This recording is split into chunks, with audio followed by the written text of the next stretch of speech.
여름이 좀 걱정입니다.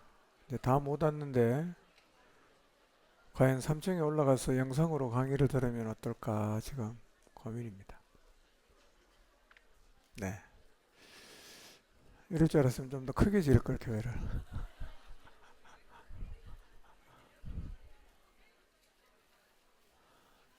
자, 다 오셨나요?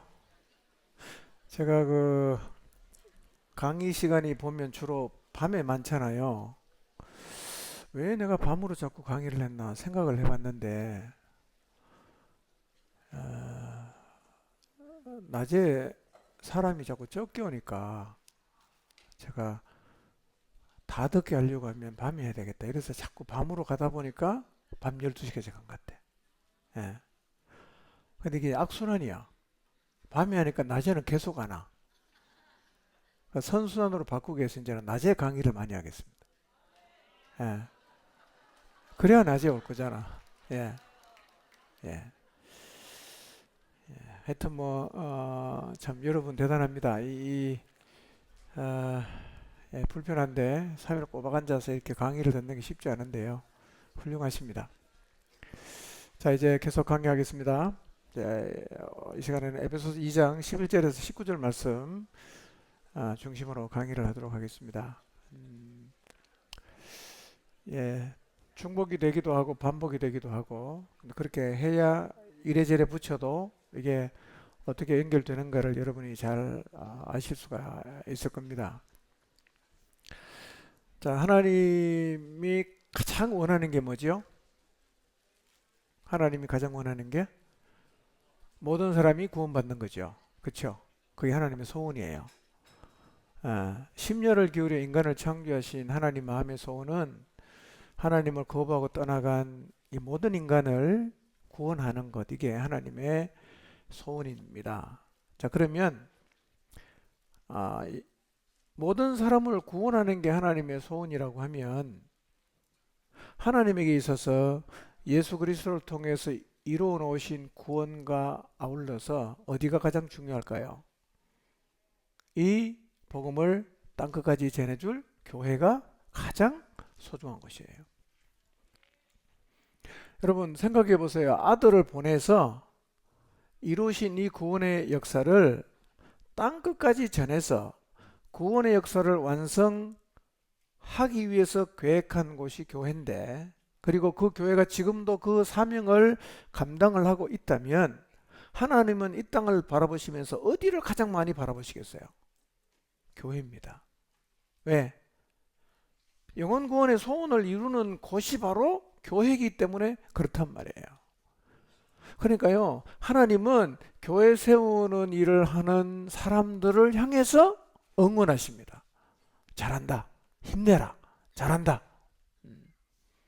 오늘 우리가 모여서 교회에 대해서 계속 말씀을 선고하면 하나님이 하늘에서 어떻게 하실 것 같아요? 잘하고 있다. 놀고 있네 이게 아니고요. 잘하고 있다. 진짜 잘한다. 예. 하나님이 대견해 하십니다. 아멘이죠? 예. 전부 그냥 뭐 자기를 위해서 살아가고 그냥 뭐 인생 즐기고 싶어 하고요. 이런 세상에 하나님 계획을 이루기 위해서 이렇게 모여서 교회를 배우고 또 그 일을 감당하기를 소망하는 사람들이 모여있는 이 모임을 하나님은 너무너무 기뻐하실 거예요. 아멘이죠? 저도요, 이 교회에 대해서 이번에 다시 이렇게 묵상하면서요, 제 안에 그런 확신이 생기는 거예요. 하나님 너무너무 좋아하시겠다.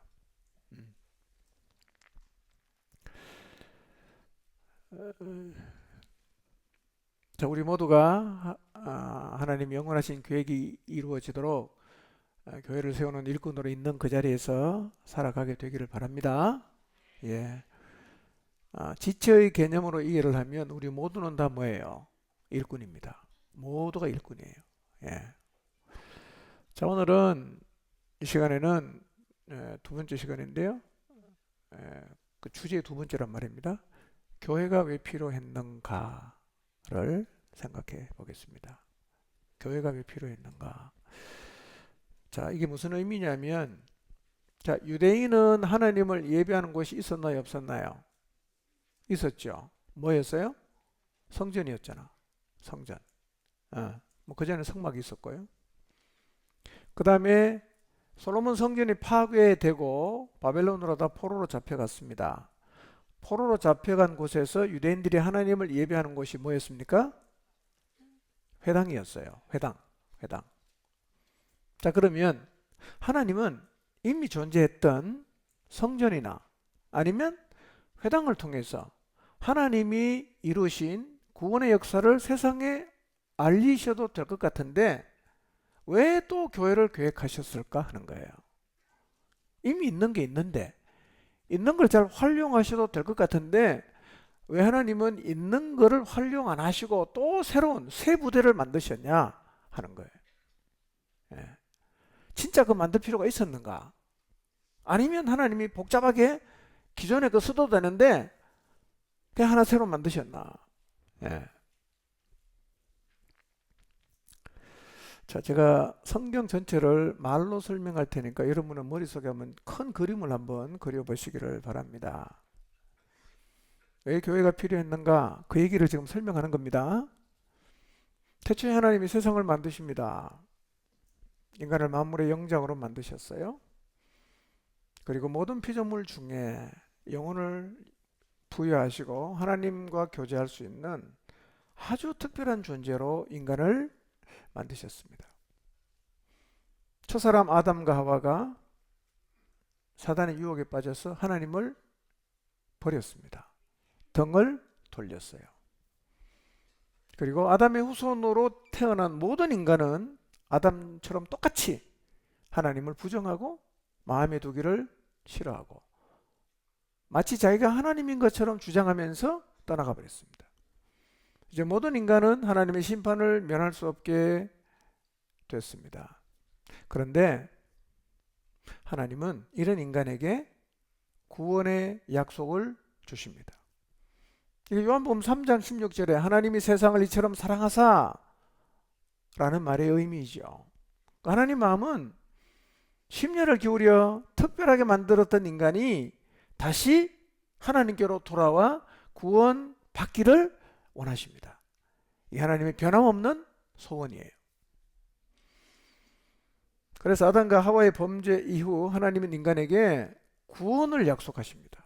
창세기 3장 15절 읽어봅니다. 시작.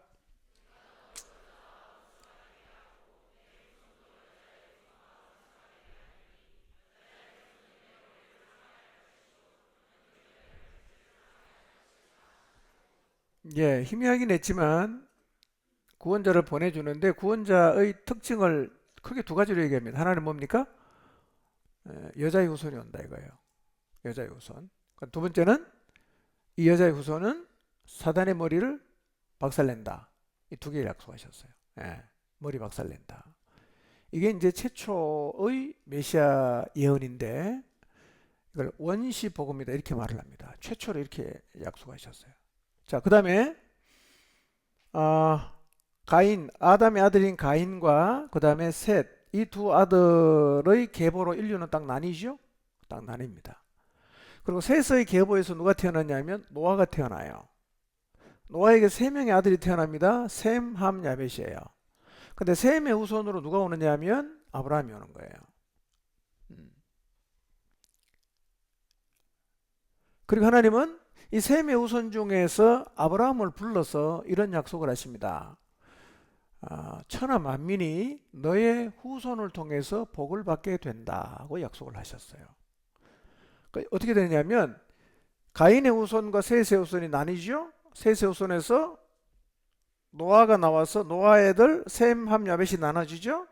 그 다음에 함과 야벳은 하나님 떠나가고 셈의 후손만 쭉 내려가요. 그러니까 인류는 점점 이제 구분이 되는 거예요. 하나님을 섬기는 사람하고 하나님을 안 섬기는 사람으로 내려가는데 조금 더 내려가면 이스라엘과 이방인으로 다 구분이 된단 말이에요. 인류가 이렇게 이제 나눠집니다. 창세기 18장 18절 한번 볼까요? 아브라함에게 주신 약속입니다. 시작.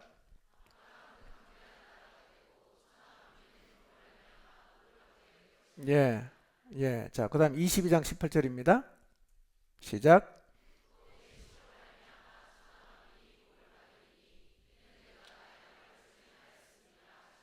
예, 모리아산에서 이삭을 번제로 드린 후에 내시로 말미암아 천하 만민이 복을 받는다라고 아브라함에게 말씀하셨어요. 자, 26장 4절입니다. 시작.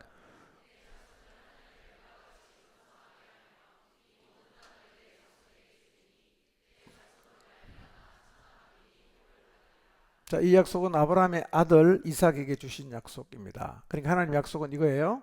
셈의 후손으로 왔던 아브라함의 후손을 통해서 누가 복을 받아요?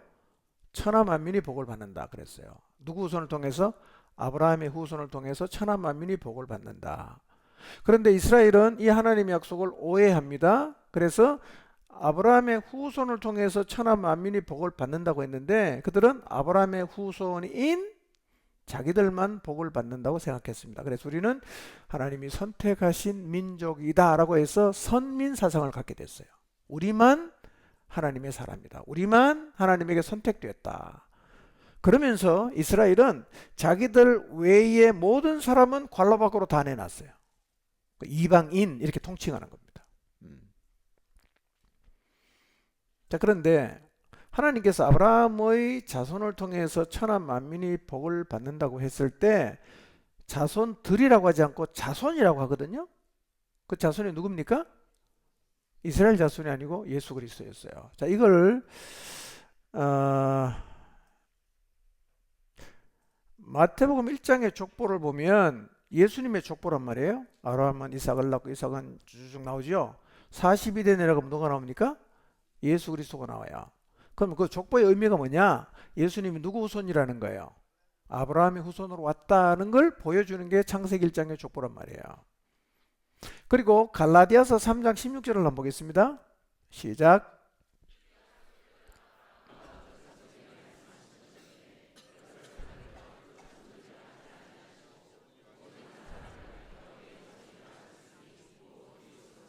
예.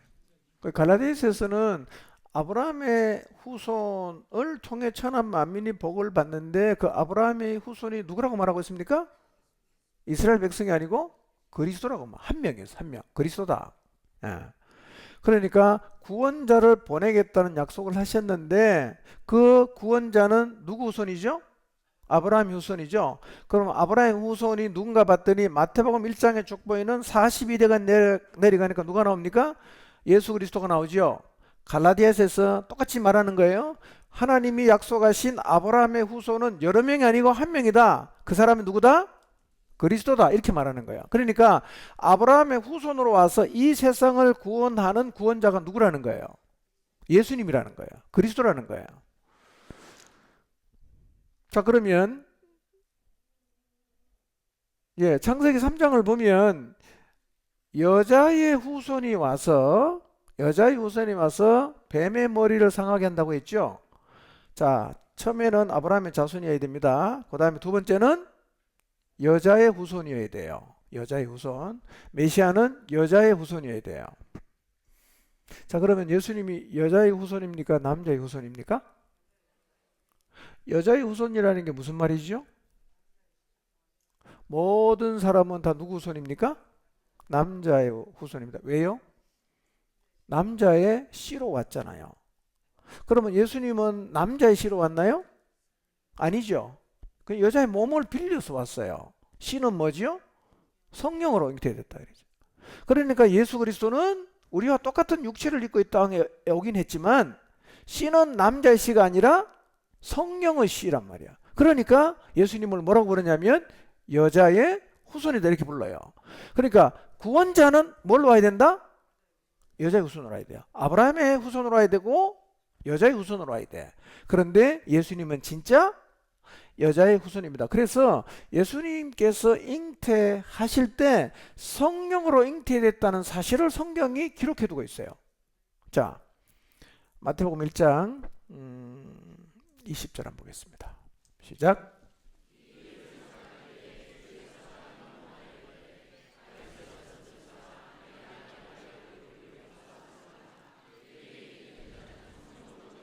예, 요셉이 정혼하고 한 번도 동침한 적이 없는데 자기 아내가 임신을 했어요. 이건 도래마다 죽을 일이거든요. 요셉은 의로운 사람이니까 그냥 조용히 정리하려고 했어요. 근데 그날 밤에 잠을 자는데 천사가 나타나서 이렇게 말하는 거예요. 다윗의 자손 요셉아, 내 아내 마리아 데려오기를 무서워하지 말아라. 그에게 잉태된 자는 성령으로 됐다. 이렇게 말씀하시는 거예요. 그래서 요셉이 꿈을 꾸고 나서 마리아를 아내로 맞이하는 거예요. 근데 아들을 낳을 때까지는 동침을 안 했어요. 예. 아들 낳기 전에 동침했으면 이게 성령으로 된 건지 뭐 요셉의 실어도 말이 많잖아. 예. 아들을 낳기까지 동침을 안 했어요. 그러니까 예수님은 마리아의 몸을 통해서 왔지만 씨는 남자의 씨가 아니기 때문에 여자의 후손이다. 자, 그러면 여자의 후손이 와서 창세기 3장 15절 16절을 보면 뭘 상하게 한다고요? 뱀의 머리를 상하게 한다 그랬죠? 그럼 예수님이 오셔서 뱀의 머리를 상하게 했는가? 그걸 확인해 봐야 돼요. 자, 히브리서 2장 14절 15절입니다. 시작.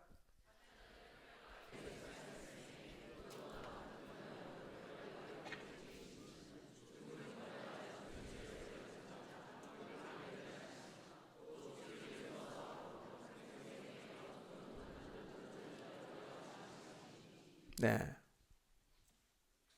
자, 여인의 후손으로 오신 예수님은 혈과 육을 갖고 오셨어요.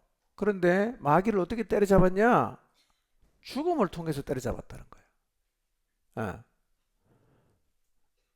14절에 그랬잖아. 죽음을 통해서 마귀를 때려잡았다. 어떻게 때려잡죠? 여러분, 예수님은요, 죽음을 피하지 않습니다. 죽음을 통해서 죄의 대가로 모든 인간이 죽어야 되는데 그분이 대신해서 죽으셨어요.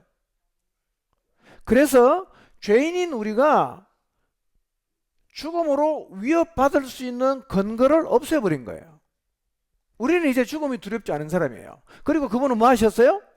죽음을 이겼단 말이에요. 우리가 이 단어는 사실은 이 땅에 사는 동안에는 선뜻 이해가 안 되는 단어입니다. 자, 우리가 볼 때는 사망이 생명을 삼키는 걸 봅니까? 생명이 사망을 삼키는 걸 봅니까? 항상 사망이 생명을 삼키죠. 그걸 뭐라고 말합니까? 죽었다 그러잖아. 멀쩡하게 살던 사람이 사고로 혹은 병이 들어갔고 숨쉬고 살아있었는데 죽음이 오더니만 생명을 삼켜버리는 거예요. 이게 죽음이야. 사람들은 죽는 걸 힘들어합니다. 왜냐하면 일단 죽으면 떠나가잖아. 같이 못 있잖아. 마귀가요, 이 죽음을 통해서 인간을 통제해 왔는데 예수님이 정면으로 죽음을 받아들이는 거예요. 그리고 그분의 죽음을 통해서 죄인인 우리가 더 이상 죽음에 대한 두려움과 공포를 느끼지 않게 만드십니다. 그리고 주님이 죽고 난 뒤에 3일 만에 이제는 뭐를 삼킵니까? 생명이 죽음을 삼키는 거예요. 그런데 예수 그리스도께서 생명으로 죽음을 삼켰다. 이걸 뭐라고 말합니까? 부활이라 그러는 거예요. 그런데 이 부활은 예수님만 부활하는 게 아니라 우리도 부활한단 말이에요. 그러니까 예수 그리스도의 죽음과 부활을 통해서 우리는 우리의 죄로 인한 죽음을 면제받았고, 그리고 죽어도 다시 생명이 죽음을 삼킨다는 약속을 받은 것이기 때문에 이제 우리는 죽는 걸 겁냅니까? 안 겁냅니까? 세상에 죽는 거 겁 안 나면 겁날 게 없어요. 죽는 게 겁이 안 나는데 뭐가 겁나요? 자, 우리가 육체는 다 죽죠. 죽으면 어떻게 되죠? 예, 그거 복잡하게 설명할 수도 있겠지만 간단히 설명하면 이겁니다. 우리가 이 세상에서 육체가 죽어요. 사망의 생명을 딱 삼켰어요. 다 죽었다 그래. 사실은요, 죽고 눈을 딱 뜨면 생명이 다시 죽음을 삼킨 거예요. 살아난단 말이에요. 그게 죽는 게 겁나는 사람은 죽었다가 빨리 눈 뜨면 되는 거예요. 딱 살아나. 이게 제 얘기가 아니고 성경에 다 기록되어 있어요. 고린도 전서 15장에 보면 부활장에 이걸 잘 설명을 하고 있는데요. 제가 한번 읽어드릴까요?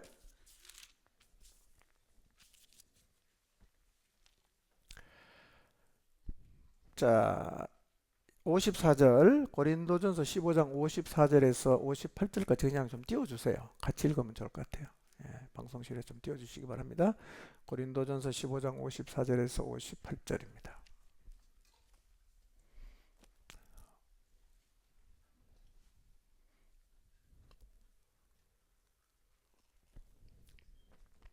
계속 띄워주세요. 읽어봅니다. 시작.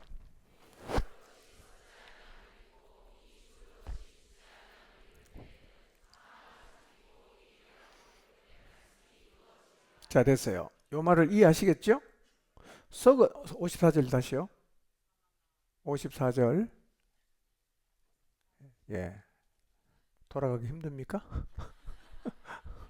눈 빨리 뜨면 되는데.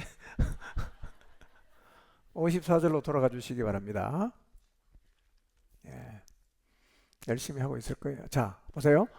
썩을 것이 썩지 아니함을 입어요. 무슨 말 이해가 되죠? 뭐가 썩어요? 육체가 썩잖아.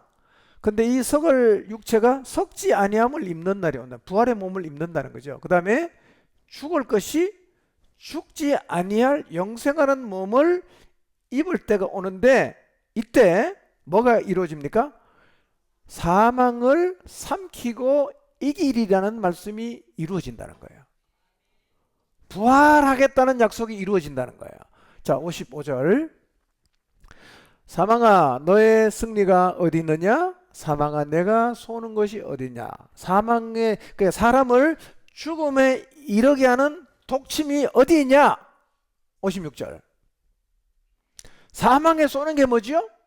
그 죄가 사람을 죽이는 독침이에요. 죄의 힘은 어디서 발휘됩니까? 법이에요. 법이 없으면 죄가 없어요. 법이 생기면 죄가 되는 거예요. 그 율법이 있으니까 어기면 죄인이 되는 거예요. 그렇죠? 그 죄가 우리를 죽음에 이르게 하는 독침 같은 거라는 거예요. 자, 57절. 그런데 읽읍시다. 시작. 우리 주 예수 그리스도로 말미암아 우리에게 승리를 주신 하나님께 감사한다. 58절. 그러므로 내 사랑하는 형제들아 견실하며 흔들리지 말고 항상 주의 일에 더욱 힘쓰는 자들이 되라. 이는 너희 수고가 주 안에서 헛되지 않은 줄 알미니라. 왜 헛되지 않습니까? 부활. 살아나요. 이 땅에서 우리가 하나님 말씀에 순종하고 하나님이 주신 사명을 따라 열심히 살아요. 죽었어요. 없어집니까? 아니요. 다시 살아나요. 그러니까 헛되지 않다는 거예요. 어떻게 살라고? 흔들리지 말고 항상 주의 일에 힘쓰며 살아라. 절대로 헛되지 않다. 그 얘기하는 거예요. 그렇게 예수 그리스도는 죽음을 통해서 우리가 죽어야 될 죽음의 문제를 해결하고 마귀가 인간을 정죄하고 죽음으로 위협할 수 있는 근거를 없앴다는 거예요. 그러니까 우리는 이제 죽음에 대해 두려움 때문에요. 죄의 종로로 타고 살 이유가 없어요. 우리는 어떻게 삽니까? 소망을 갖고 살잖아요. 부활의 소망도 있고 이 땅에 살면서 하나님 말씀에 순종한 것에 대해서 하나님이 상 주겠다고 약속하셨으니까 그 소망도 있고요.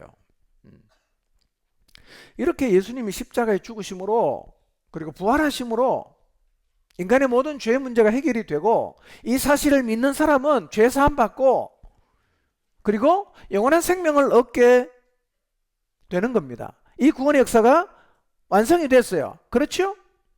이제 뭐가 남았습니까? 뭐가 남았어요? 전하는 게 남는 거예요. 여러분 생각해 보세요. 유대 땅에서 예수님께서 2000년 전에 십자가에 지시고 죽으시고 부활하심으로 다 구원의 역사가 완성이 됐는데 요거는 예루살렘에 사는 사람 일부를 제외하고는 아무도 몰라요. 그러면 구원의 역사 완성했다고 다 구원받습니까? 알려줘야 되잖아. 이거 누가 주자 하는 거예요. 이게 과제라는 거죠. 자, 그러면 성전을 통해서 할 수 있나요? 회당을 통해서 할 수 있나요?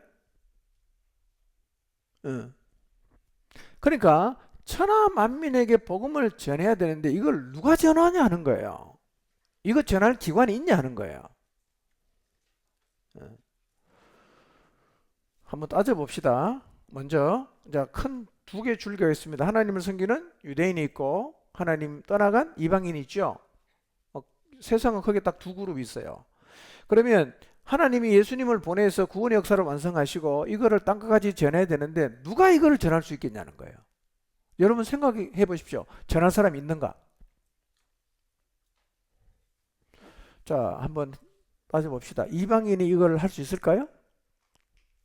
이방인? 이방인 하나님 믿지도 않아. 예수님이 자기의 구원자인 것도 몰라. 이 사람들이 예수님 부활해서 이루어 놓으신 그 구원의 역사를 땅끝까지 전할 가능성이 있나요? 0%입니다. 여러분 직장에서요, 여러분 회사 직장 동료 중에 예수님을 안 믿는 사람들이 자기 돈 내갖고 복음을 전할 가능성이 있나요, 없나요? 가능성 제로입니다. 그러니까 이방인을 통해서 땅끝까지 복음 전하는 일은 안 된다는 거예요. 자, 그럼 누가 남아있어요? 유대인이 남아있어. 그러면 유대인은 예수 그리스도를 통해서 이루어 놓으신 이 구원 역사를 전할 가능성이 있을까요? 자, 끝으로 보기에는 이방인보다는 가능성이 있어 보이죠. 왜냐하면 하나님 믿고 있으니까. 근데 좀 더 자세히 들여다보면 유대인을 통해서도 이 일을 하는 것은 불가능합니다. 자, 2000년 전 상황을 한번 생각해 보십시오. 2000년 전. 유대인들은 예수님을 어떻게 했죠? 십자가에 못 박아 죽였어요. 부활한 다음에 우호적으로 변했습니까? 아닙니다. 여전히 복음에 대해 적대적입니다.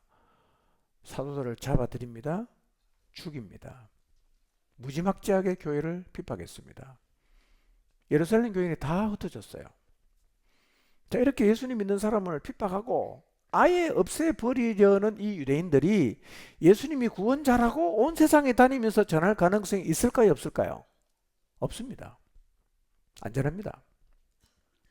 이 사람들은요, 자기들이 제사장 나라로 선택이 됐지만 하나님 마음을 전혀 모르고 자기들만 선택받았다고 생각해서 이방인은 짐승처럼 취급하고 이방인은 지옥의 불쏘시개다 이렇게 말을 하고 있거든요.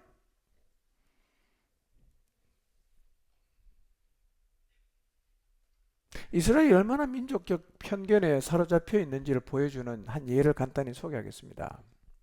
자, 베드로가 보세요. 베드로는 이 땅에 교회를 출발하게 만들었던 대표적인 사람이에요.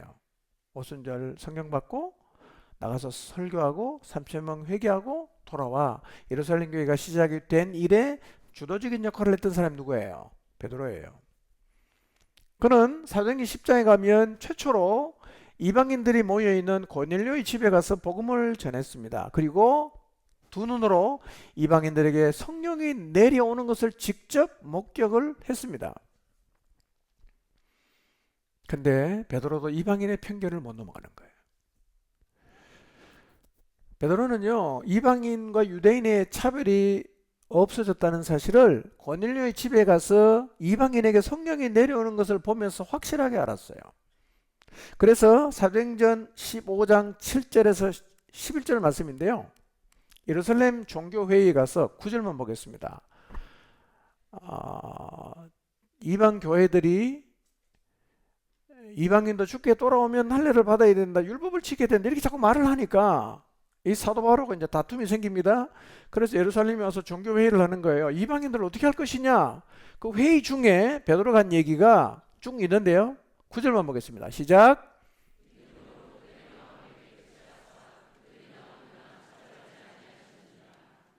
11절 시작.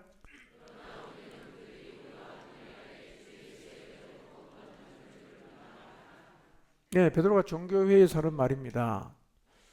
하나님이 그들과 우리를 차별하지 않았다. 그리고 뭘로 구원받는다? 믿음으로 구원받는다라고 종교회의에서 얘기를 했어요. 누가? 베드로가요. 자, 그 다음에 갈라디아서 2장 봅니다. 시작.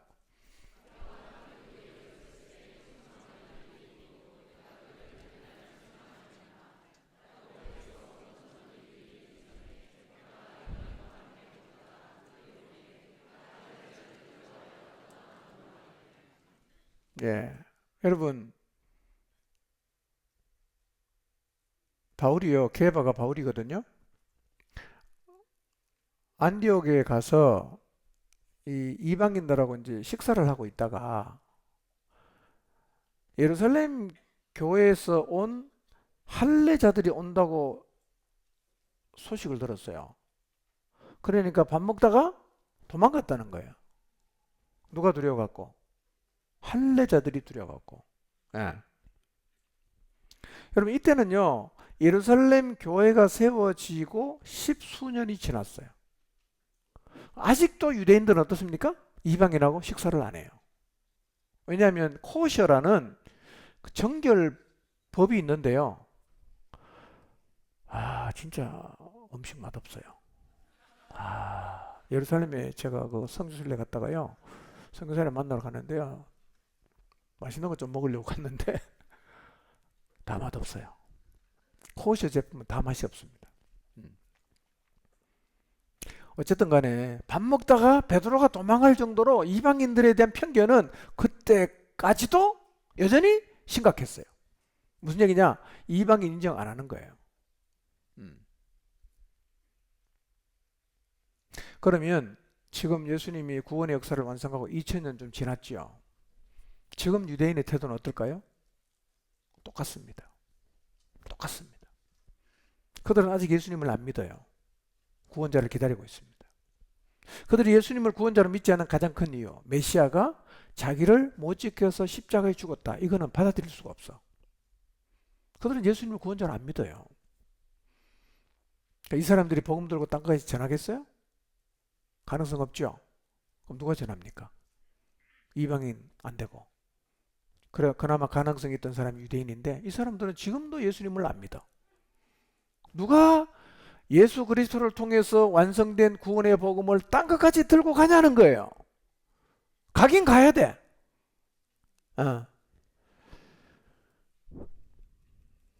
눈을 씻고 봐도 없는데 이걸 하나님이 다 아시는 거예요. 영원전에 구원의 역사와 함께 이 복음을 전할 곳을 준비해 두셨어요. 그게 뭡니까? 교회라는 거예요. 세부됩니다. 세부됩니다. 여러분 그래서요 교회는 하나님의 지혜입니다. 놀라운 거죠. 인간들이 어떻게 반응할까 어떻게 돌아갈까 하나님이 다 보고 계시는 거예요. 전지전능하신 하나님은 역사가 어떻게 흘러가고 다 알고 계시죠. 그래서 구원의 역사를 완성해도 이 복음을 들고 갈 곳이 아무것도 없다는 사실을 아시니까 영원전에 구원의 역사와 더불어 이 복음을 전할 교회도 같이 계획하셨단 말이에요. 자, 에베소 3장 11절 다시 봅시다. 시작.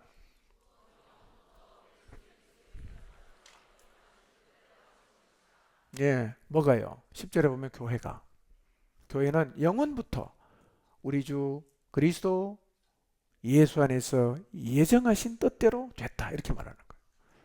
그러니까 하나님 마음에는 처음부터 뭐가 있었어요? 교회가 있었습니다. 그러니까 해보고 안 되니까 교회를 급하게 만든 게 아니고요. 전지전능하신 하나님은 제가 그랬잖아요. 하나님은 과거, 현재, 미래가 있나요? 없지요. 우리는 과거, 현재, 미래가 있잖아요. 우리는 현재는 볼 수 있죠. 과거도 볼 수 있습니다. 미래는요. 못 보잖아요. 하나님은 어떻습니까? 똑같이 다 보이는 거예요. 그럼 하나님이 미래를 말할 때는 계획을 말하는 거예요? 보고 말하는 거예요? 보고 말하는 거예요. 그래 하나님이 말하는 건 반드시 돼. 왜냐하면 보고 말하는 거란 말이에요. 하나님은 동시에 다 보이는 거예요. 그리스도를 통해서 구원의 역사가 이루어졌을 때 그때 세상의 상황이 어떤지를 다 보고 있잖아요. 그러니까 동시에 다 보니까 미리 다 계획이 되는 거예요.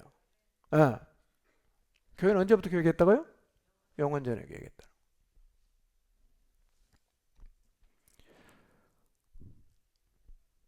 그리고 교회의 특징이 또 하나가요.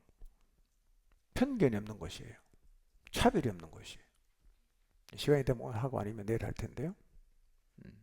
자, 6절을 한번 봅시다. 시작.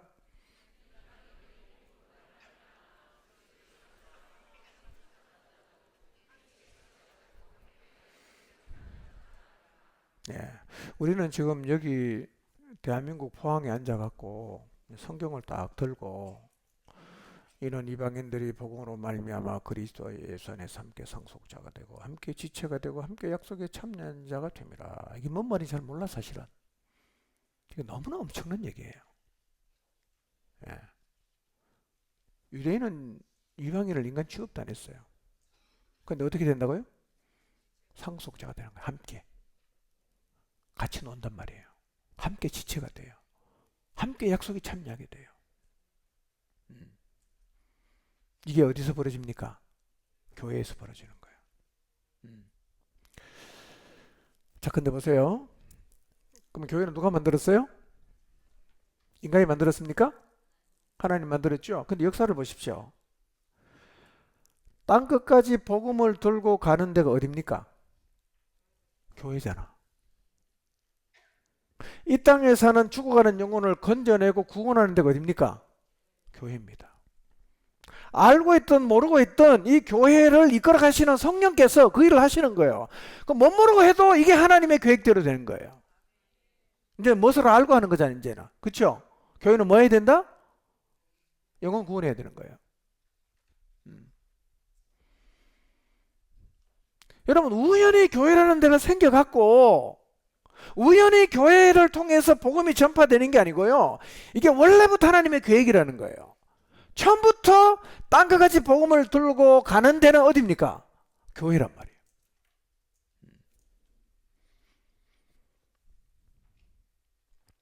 이건 누구도 몰랐다고요? 천사도 몰랐어요. 천사도 몰랐어요. 비밀이었어요. 예수 그리스도께서 오셔서 비밀이 드러난 거예요.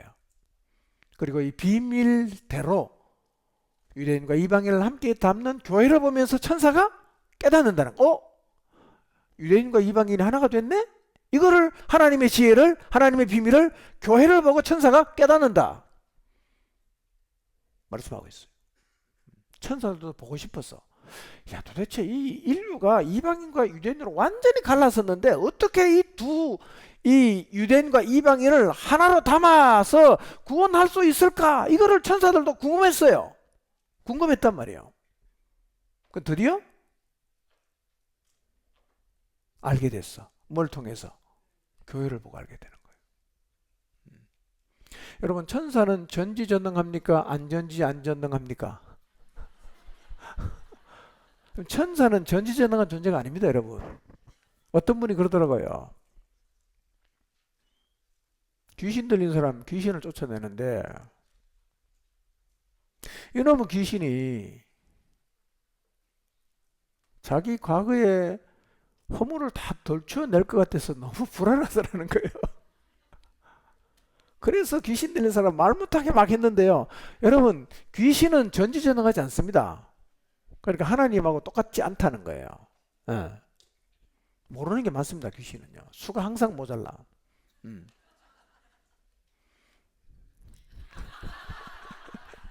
자, 자, 자, 이렇게 교회가 등장했잖아요. 자, 그러면 하늘에 있는 천사가 몰랐다면 사탄은 알았을까요? 몰랐을까요? 몰랐지요. 그러니까 교회 등장에 사단은 적잖게 당황하는 거예요. 왜냐하면 이거는 뒤통수 맞은 것 같아. 전혀 몰랐던 계획인데 딱 이루어진 거예요. 이런 거죠. 아, 이제 뭐 이방인 이거는 내가 마음대로 요리할 수 있겠다. 이방인은 영원히 내 손 안에 있다. 이렇게 생각했는데요. 갑자기 구원의 방주 같은 교회가 딱 생긴 거예요. 교회 안에 딱 들어와 있으니까 못 건드리는 거예요. 교회는 구원의 방주죠. 교회는 이렇게 놀라운 것입니다. 교회가 교회 되면요, 세상에서 가장 안전해요. 영적으로 육적으로. 엄청난 복이죠. 자, 교회 누가 만들었어요? 하나님이. 뭐 때문에 만들었습니까? 구원의 역사를 땅끝까지 전하려고. 왜 만들었죠? 아니, 언제 계획했죠? 뭐랑 같이? 구원과 같이 계획한 거예요. 여러분, 구원의 역사와 구원의 복음을 전하는 교회는 거의 한 덩어리로 붙어가는 겁니다. 그러니까 구원 받았는데 교회 필요 없다. 이건 말이 안 되는 거예요. 말이 안 되는 거예요. 자, 왜 교회가 필요했죠? 오늘 지금까지 얘기했던 거. 왜 교회가 필요했죠? 없잖아. 전할 데가. 전할 데가 없잖아. 그러니까 하나님이 교회를 예, 세운 거죠. 자, 셋째, 교회가 어떤 곳인가를 해야 되는데 시간은 다 됐어. 아,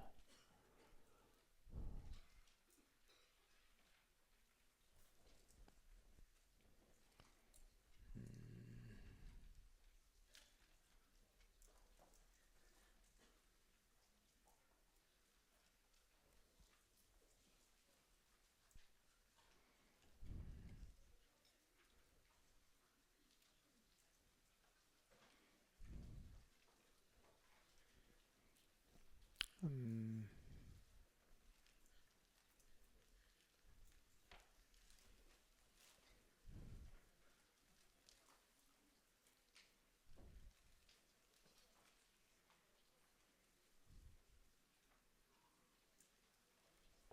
네.